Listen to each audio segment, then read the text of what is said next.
पहलगाम आतंकवादी आक्रमणर मास्टरमाइंड को मारी दिया जायछि। नमस्कार, सुश्री सागा को स्वागत करुछि मु सुश्री कल्याणी। आज वीडियो रे आमे कथा हेबाकु जाउछंती भारतीय सेना द्वारा होइथिबा एक गुप्त ऑपरेशन विषय रे, जहार नाम रखा जायछि ऑपरेशन महादेव।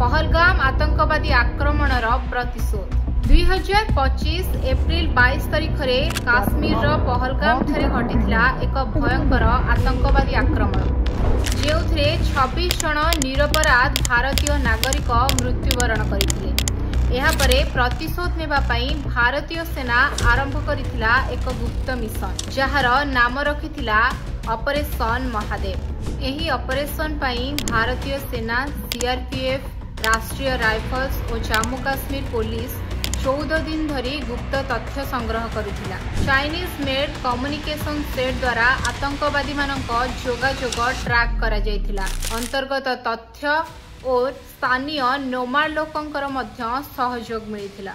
गतकाली श्रीनगर हारवान जंगल रे एही ऑपरेशन शेष होईछि। एथिरे 3 जन विदेशी आतंकवादी सुलेमान शाह उर्फ हासिम मूसा, हमजा और जिब्रान को भारतीय सेना गोटे घंटा मध्यरे निष्प्रभ कर देथिला। हासिम मूसा और सुलेमान शाह थिले पहलगाम आतंकवादी आक्रमणर मास्टरमाइंड। एही ऑपरेशन महादेव पहाड़ तले होइथिबारु एहार नाम ऑपरेशन महादेव रखा जायछि। ऑपरेशन महादेव द्वारा भारत समग्र विश्व को यही संदेश देछि कि भारत कभी माफ नहीं करेगा। धन्यवाद।